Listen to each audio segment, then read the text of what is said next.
Welcome, everybody. My name is Jeff Lanctot. I am the marketing and brand manager here at Cyan, and today I'm joined by Mr. Eric Anderson. And Mr. Eric Anderson, since I've introduced you, why don't you introduce yourself? Oh crap! You are? I'm Eric. I'm the creative director at Cyan. Yes, you are. And today we are going to be walking around the island, talking, having kind of an interview. I've got a bunch of questions that a lot of you guys have been asking me over the last year or so that I've been collecting and promising to eventually get to ask them. And so today I'm looking forward to asking some of them, as well as to hear stories and talk about whatever Are Eric they wants are to they talk about. angry questions or are they friendly Oh, questions? they're super angry. Everybody's incensed. There's That's pitchforks. There's torches. No, everybody is. that tracks Everybody with is. my understanding of our fans. That's right. That's right. No, everybody has been very polite. So before we jump too far into it, I do have a couple of housekeeping things that I want to say for those who are watching. The first one may be already obvious to you, but this is not being recorded live. So we're not actually going to be able to tackle questions in real time. So, feel free to kick around in the chats all you want or whatever, but we're recording this a week before you're seeing it, so we're not going to be able to see those questions this time out. We're sort of hoping to do some more live back and forth at some point. I'll sort of tease that, but we're not there today. So this is what we have. The other thing that I wanted to mention is our newly reimagined, fully modernized version of Myst is currently available on a bunch of different stores. I'm just going to name them off, and then I will make sure to throw links into descriptions or whatever if you can't find them with a Google search. So we're currently available on Steam, on the Epic Games Store, on GOG, Xbox, Microsoft, the Mac Store, Oculus Store, and the Viveport Store. And the primary reason we're doing this today is Myst for PC is currently on sale on the Steam Store for the first time ever. That sale is going to go from November 24th to December 1st. So you got, what, if my math is right, 8 days to take advantage of that. And there's a bunch of our other games as well, which are that'll work for Mac users as well, right? Correct. The Steam version is good for PC, PCVR, and the Mac version. And it's maybe worth noting for our Mac users that this version of Myst is optimized for the new M1 chipset. So we are one of just a small handful of games, or maybe even just apps in general, that are optimized for M1 at this point. So that's kind of exciting. We're pretty proud of that. And I think we also have full DLSS and FSR support on Mac as well, which I think we were the first game to actually have both. We were the first. I'll make sure to toss an article link, because actually Hannah worked up a great article on that for those who are into the technical end of things. So that's kind of my housekeeping business. So I think we can sort of jump into the reason that we're all here, which is to kind of look at the game, hear some stories, talk, chat, see if we can come up with something fun. So I will pitch a softball question to start with. I hope they're all softball questions. They're all kind of softball questions, I suppose. But Eric, I'm wondering if you could maybe introduce yourself, give a little bit of a background to who you are and what you do. And sure. I know some of our fan base is going to know you well, but for those who don't, tell us about you. Sure. I have been working. I've been working adjacent to this island here for pretty much the entirety of my career. I started at Cyan in 2000, which was a while ago, and it's funny because when I started, I started to work on Uru, which is the MMO project we did back then. It was a big, awesome project, and when I started, they were just finishing work on this little game called Real Myst, which was a real-time recreation of the original Myst. And for anybody on YouTube going like, "Oh, what's this real-time game I've never heard of?" So this is, I mean, do we want to go all the way back? What is Myst? Myst came out in 1993, and it was a slideshow. Yeah. Yeah. I mean, groundbreaking at the time, but it was still images that you would transition from one to the next. It wasn't real time, and so to be starting at Cyan in the year 2000, a mere 7 years after the original Myst came out, and to have them doing a real time version of that game was mind blowing. And it was a exercise in, at the time we were using something called the Plasma engine, which was a in-house real-time 3D graphics engine. This was before the days where you could just get, Unreal or something else off the shelf and have it do everything you wanted. Cyan was heavily invested in their own custom technology. And so they thought, rather than just using it for the first time on Uru, this massive multiplayer game, why don't we try a smaller project? Let's see if we can get Myst working in the Plasma engine as sort of a test bed. And so they did. And so I did not actually work on that directly. I think I did a little bit of QA support for it at the very, very end. But I've been adjacent to this island and this space literally my entire career. That was my first game dev job. I started in, like I said, in 2000. And so I'm very, very familiar with Myst and all of the trappings of everything that comes with it, and the mythology and the universe and all the different versions.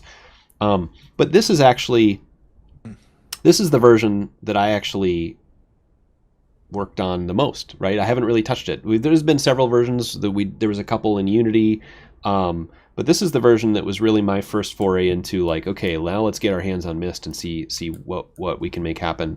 Of course, working alongside other people who have worked on previous iterations, notably on the art side, Jeremiah Castro, one of our longtime artists who has worked on multiple previous versions of this.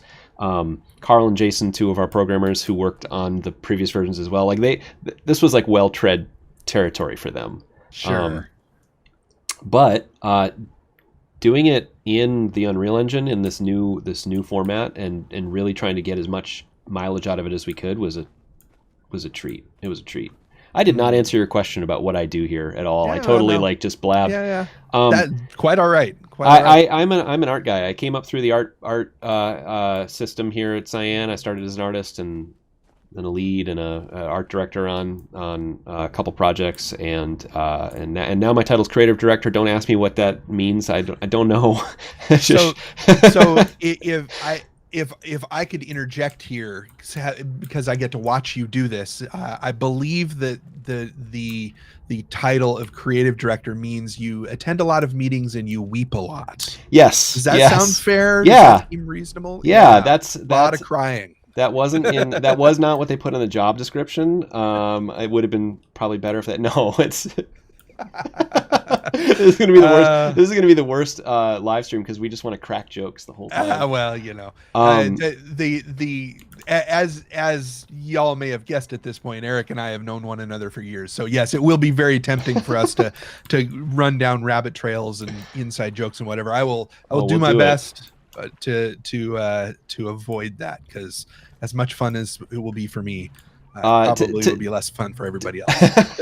to give a less snarky answer, I mean, my job on this was really to try to point the ship in the right direction in terms of the vision we were trying to hit, and taking a game like Myst, or even Real Myst, which already had lots of changes made to it, and bringing it to a modern audience, had a lot of things to be considered, a lot of things that the whole team, and I don't mean to imply that like that was my job. It's like, no, we have a team of people whose job, the entire team's job was asking those questions and answering those questions. In addition, I do a whole lot of stuff with our technology pipeline and the shaders and rendering stuff in particular. But yeah, I'm just one guy among many really talented people at the company doing a whole lot of complex and scary work, and I feel very honored to be that. So one of the things that at some point over this development process of Myst that you dropped, which as the marketing guy, I completely stole and then have been using ever since because it was such a great line.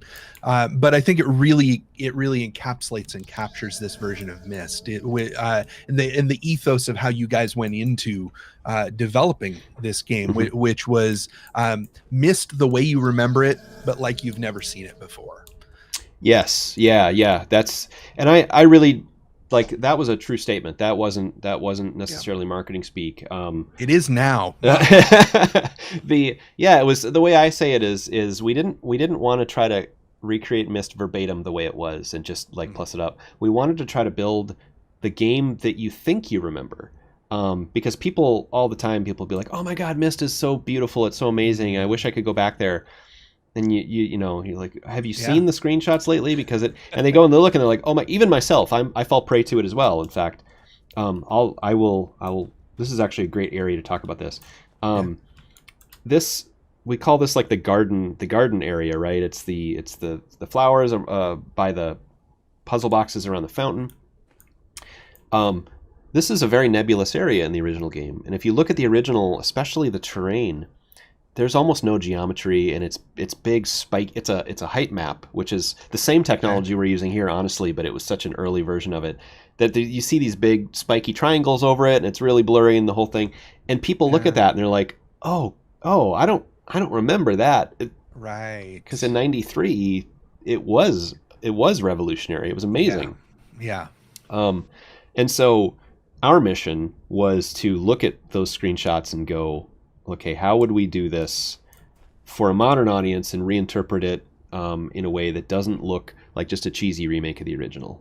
Sure. And honestly, we had a lot of the work that had come prior in the Real Myst iterations got us most of the way there, but we did make some pretty dramatic changes. If I look over the island and I analyze the things that changed, there was a pretty iconic control panel here that looked like a big like bus steering wheel valve thing, and we had a lot of back and forth and a lot of opinions all over the map on what we wanted to do here. We ended up going with a control panel that was more consistent with the control panels that we are doing in the Mechanical Age, which we'll visit in a future clip.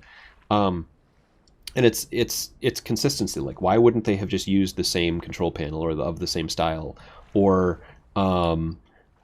other changes were more aesthetic, right? So like, let me run over to this originally was a rocky hillside up here with a little bit of concrete work.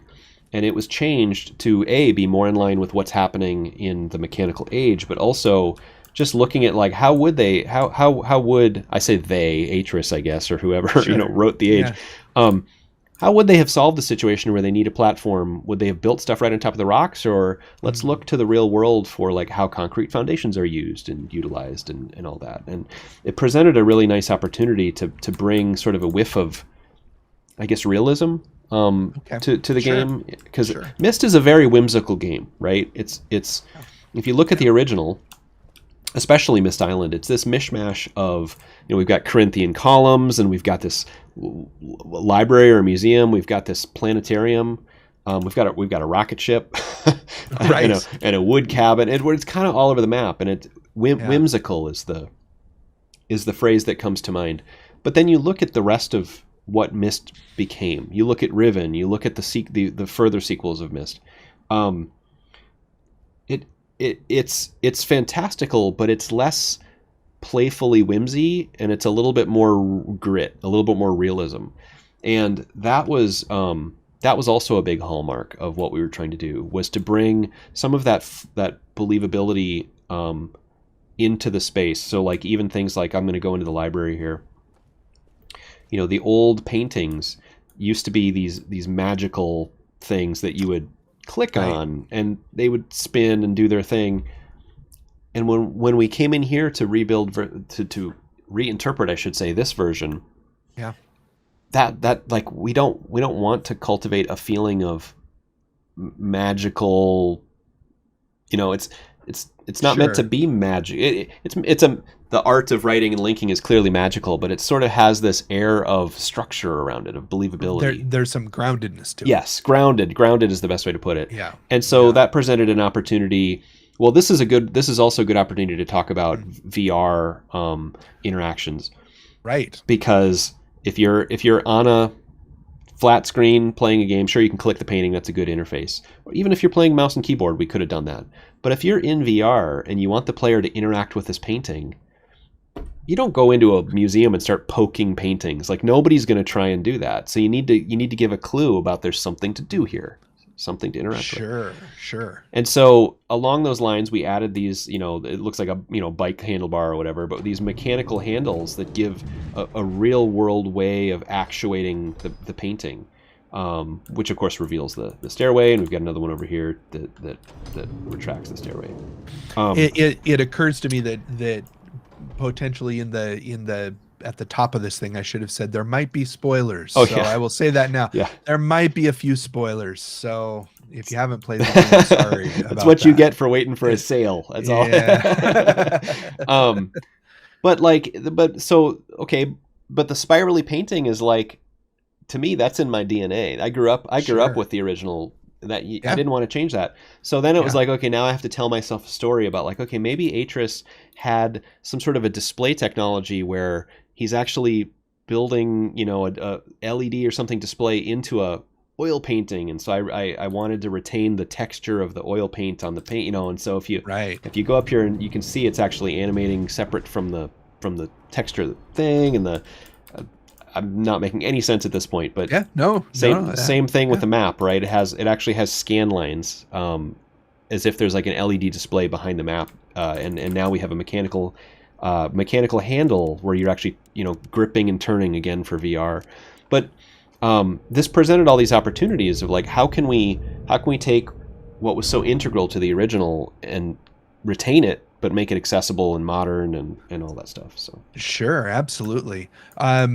Which I guess, as much as anything, feeds into one of the biggest questions we kept hearing about, or I've kept seeing over the last year or so, is what has changed specifically for VR. And of course, you've hit on a fair number of them at this point.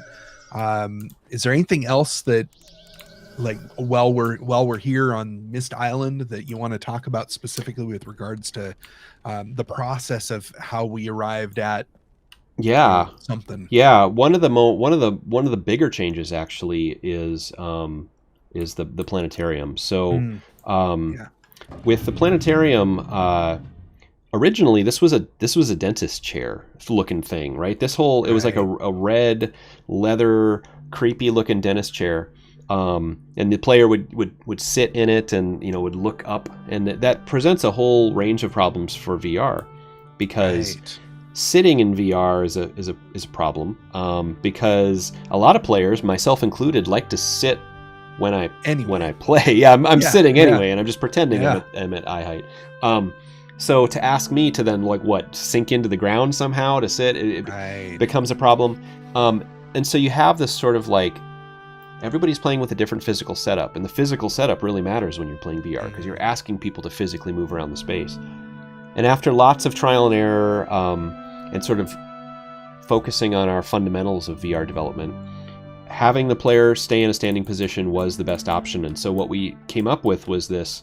It's a design of the standing control thing. It still has creepy vibes like the original, and it retains some of the materiality and sort of the vibe of the original, but it's designed so that the player doesn't have to contort themselves to get into the proper position, and we accommodate all players. We accommodate players who can't stand or can't sit or can't, and the accessibility side of it as well. That's a big one. Trying to think of some other good Myst Island examples. We already went over several of them in the library, which I think are noteworty. I mean, in general, I just think about I guess, to come back to that word of grounded, it feels like there are a number of elements that went from magical to grounded, whether it's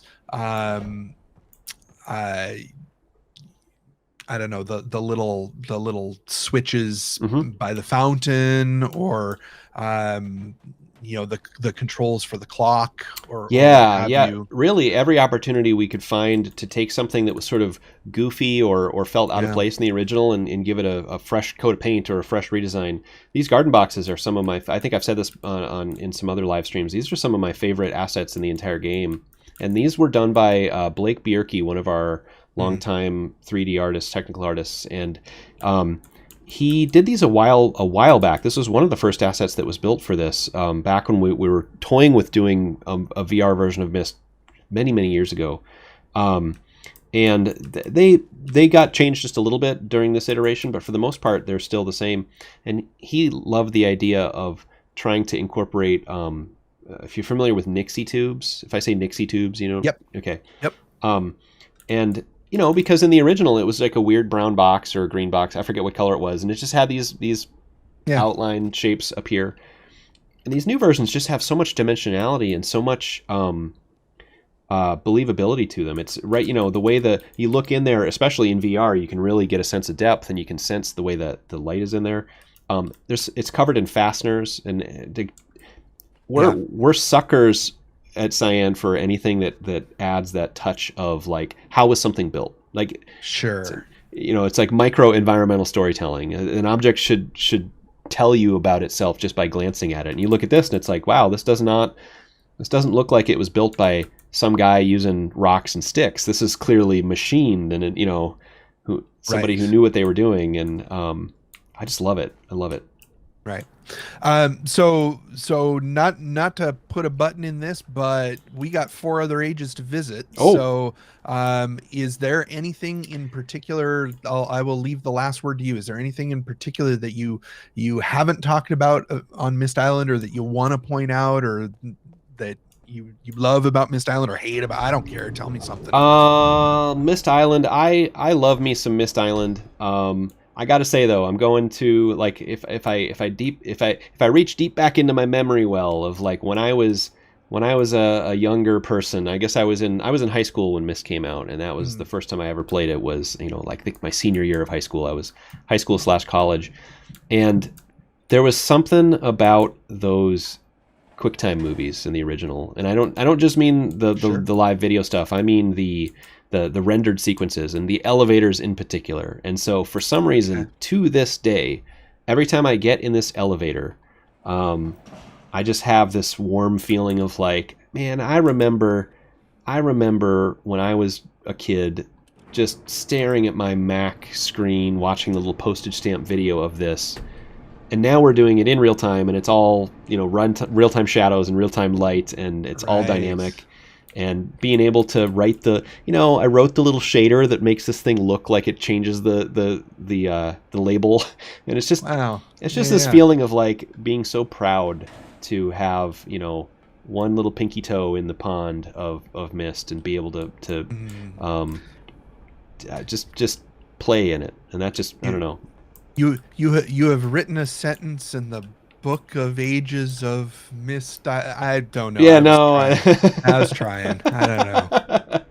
I can be corny. Yeah, I can. But that honestly though, it's been such an honor to be able to play around in here and bring it to a whole new generation. I mean, I really do mean that genuinely. Like, bring it to a whole new generation of players and have people say, you know what? I played the new Myst and it brought me right back in a way that none of the previous versions had, and that's just like that's awesome. Right.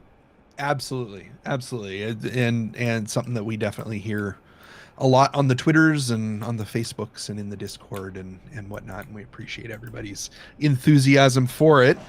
So with that said, take us where we're going to go next. Where are we going to go next, Mr. Where Anderson? should we go next? What's the age that we are going to dive on into? We're gonna go to whatever this number is.